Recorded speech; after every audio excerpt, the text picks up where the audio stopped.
मृषा हो मम शाप कृपाला मम इच्छा कह दीन दयाला। मृषा हो मम शाप कृपाला मम इच्छा कह दीन दयाला। मृषा हो मम शाप कृपाला, मृषा का अर्थ है जो हम आपको श्राप दिए हैं हे नाथ, वो श्राप मिथ्या हो जाए। मिथ्या का अर्थ है वो श्राप आपको नहीं लगे। और भगवान हाथ जोड़ करके कह रहे हैं, हे देवर्षि नारद, आपके जैसा संत के मुखों से हमें श्राप मिल जाए तो वो श्राप नहीं बल्कि वो आशीर्वाद है। इसलिए कह रहे हैं मम इच्छा कह दीन दयाला, अर्थात ये मेरा इच्छा है। मृषा हो मम शाप कृपाला, मृषा हो मम शाप कृपाला मम इच्छा कह दीन दयाला। मृषा हो मम शाप कृपाला मम इच्छा कह दीन दयाला। श्री राम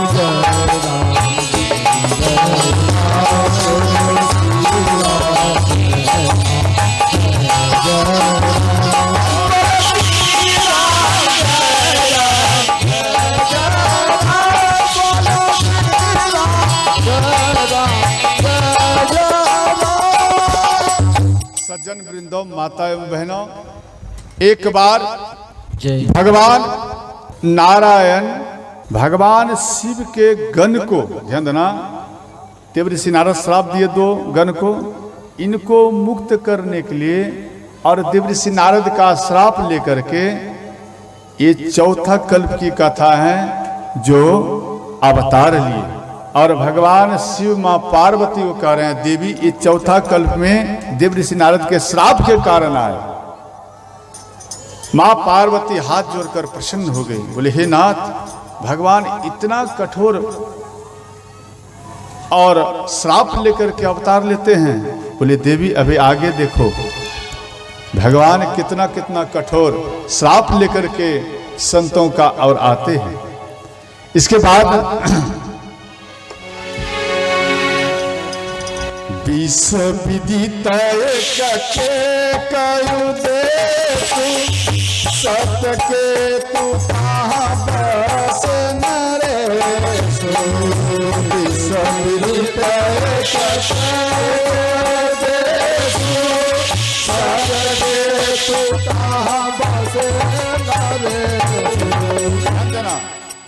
सत्य केतु, इनके दो पुत्र थे। एक का नाम था प्रताप भानु और दूसरे का नाम था अरिमर्दन। ध्यान देना, जिस कल्प की कथा हम आप श्रवण कर रहे हैं, गोस्वामी जी जो लिखे हैं, उस कल्प की कथा में हम आप प्रवेश कर रहे हैं। समझ गए? ऐसे कई कल्पों की कथा गोस्वामी जी लिखे हैं, परंतु विद्वान लोग थोड़ा ज्यादा अध्ययन करेंगे तो सब कल्प की कथा दिया हुआ है वो मिल जाएगा, परंतु कई कई व्यक्ति को नहीं भी मिलते हैं। तो ध्यान देना, तो सत्य केतु को दो पुत्र थे और एक का नाम प्रताप भानु और दूसरे का नाम अरिमर्दन। तो प्रताप भानु पूरे साम्राज्य में अपना राज्य स्थापित किए, कई कई देशों पर चढ़ाई कर ये विजयी प्राप्त किए। तो एक देश के राजा, ध्यान देना, इनके डर से वो भाग गए और ये वन में आकर ये साधु का रूप धारण कर रहने लगे। विंध्याचल पर्वत में वो रहने लगे। तो प्रताप भानु राजा ये शिकार खेलने के लिए ये वन की ओर चले। इसका एक मंत्री थे धर्म रुचि, ये भी चले, परंतु एक शुक्र मन ब्रहा, ध्यान देना, वो इनके निकट आए और ये इनका पीछा किए प्रताप भानु राजा।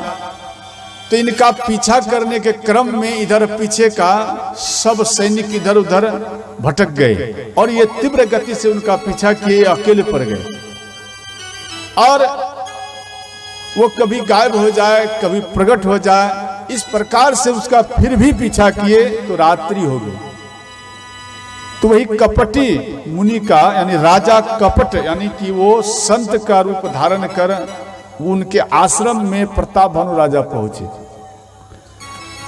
तो प्रताप भानु राजा संत समझकर प्रणाम किए और वो कपटी मुनि बोले कि आप कौन हैं, ध्यान देना। तो वो अपने मंत्रियों का नाम बोले कि हम धर्म रुचि हैं, प्रताप भानु राजा के मंत्री हम हैं, परंतु वो स्वयं प्रताप भानु है, अपने को छुपाए। धर्मशास्त्र कहता है राजा मानो अकेला कहीं पड़ जाए तो वो अपने शब्द को, अपने रूप को जहां तक जल बन सके उसे गुप्त रखना चाहिए, जानकारी नहीं होना चाहिए। अगर जानकारी होगा तो कोई भी उसके ऊपर हमला करेंगे अकेला देखने पर और उसे अपने काबू में कर लेंगे, अपने अंदर कर लेंगे, तो राज्य भी उसके साथ साथ चला जाएगा। इसलिए उसे गुप्त रहना अच्छा है। यहाँ पर प्रताप भानु राजा पाप नहीं किए, वो धर्म के अनुसार से चले, परंतु वो कपटी मुनि से पहचान गए। बोले हे राजन, आप झूठ बोल रहे हैं, आप स्वयं प्रताप भानु राजा हैं, आप दो भाई हैं, अरिमर्दन और प्रताप भानु, और आपका एक मंत्री है धर्म रुचि, और पूरे साम्राज्य में आपका राज्य फैला हुआ है, हर जगह आपका विजयी है, परंतु आप इस बात को छुपा रहे।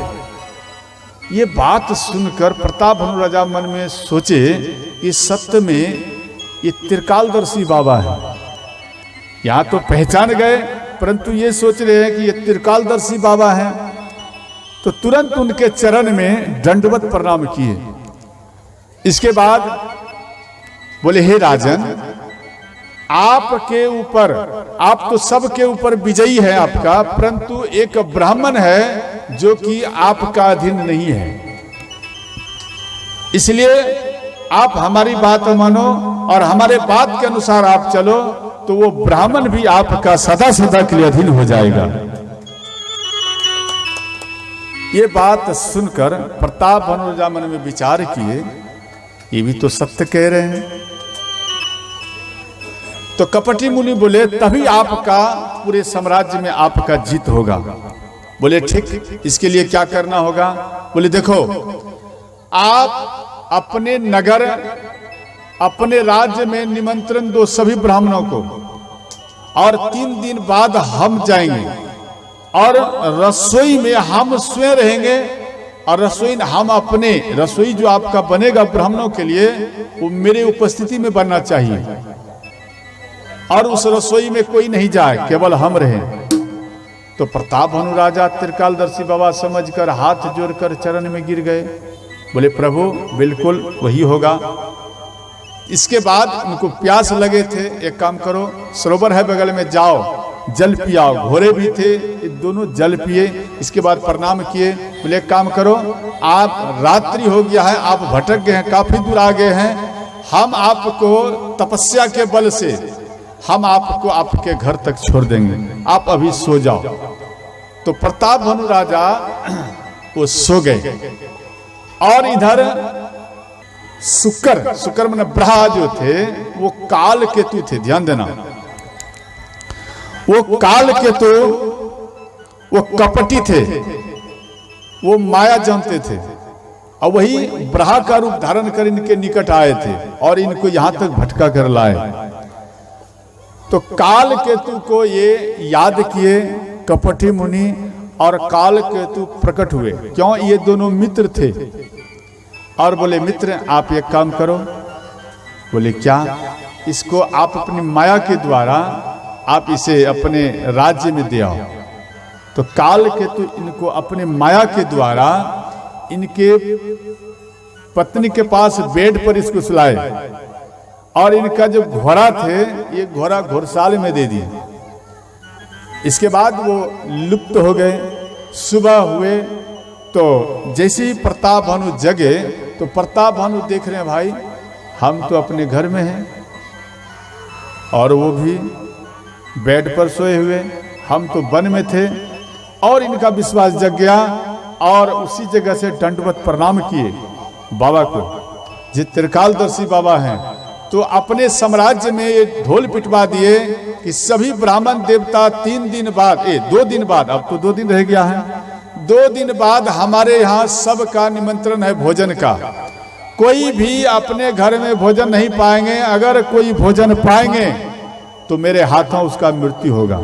ये बात सुनकर ब्राह्मण देवता सब कोई प्रसन्न होकर करे तो भोजन करने के लिए कह रहे हैं, इसमें तो और अच्छा है। तो ये बात सुनकर सब कोई आए और इधर कपटी मुनि, एक संत का तो रूप है ही, ये आए और ये आकर, ध्यान देना, ये आकर प्रताप भानु राजा से मिले। प्रताप भानु राजा इनको पहचान गए। इसके बाद इनको भोजन यानी कि किचन, जिसको किचन कहते हैं, धर्म के अनुसार उसे पकवान कहा जाता है, तो रसोई घर में इनको भेजे। तो रसोई घर में आए और इसके बाद प्रताप भानु राजा ब्राह्मण का सेवा में लग गए। ध्यान देना,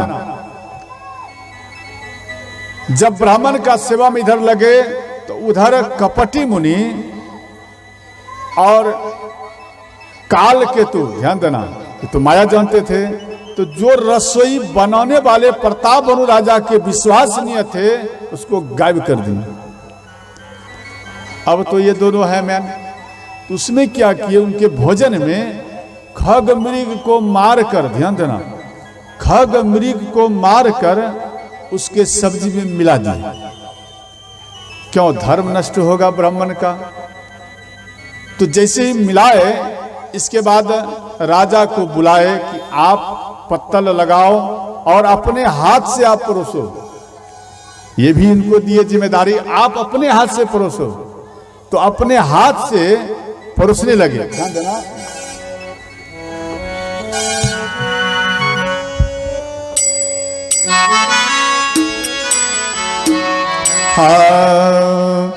परसन लाग जबाई मही पाला, हई आकाश बाणी ते ही चला।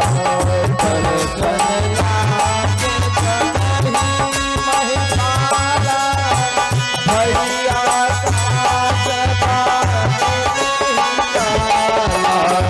देखो, परसने लगे और सभी को जब परोस दिए तो ब्राह्मण देवता अब सोच रहे हैं कि मैं इसे पाऊं। समझ गए? जैसे ही हाथ उठाए तो ध्यान देना, परसन लाग जब ही माही पाला, हई आकाश बानी ते ही कहला। परसन लाग जब ही आकाश बानी ते ही कहला। भय भुसुर, ध्यान देना, आकाशवाणी द्वारा कह रहे हैं, हे ब्राह्मण देवताओं सावधान हो जाओ, आप इस भोजन को ग्रहण मत करना, नहीं तो आपका धर्म नष्ट हो जाएगा। कह रहे हैं,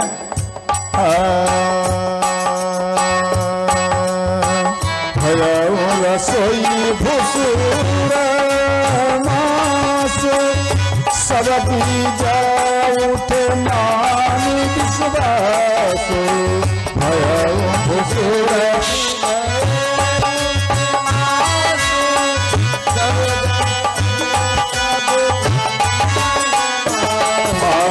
श्री राम जय राम, जय जय राम, श्री राम जय राम, जय जय राम, श्री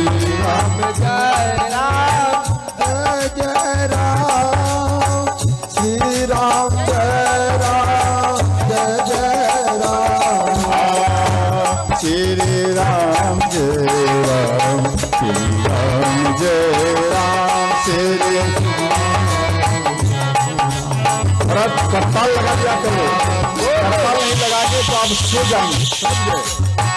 और करताल लगाओ, माँ पार्वती भी अभी करताल लगा रही है, आप क्यों नहीं लगा रहे हैं? हाँ, इसलिए करताल लगाना करो।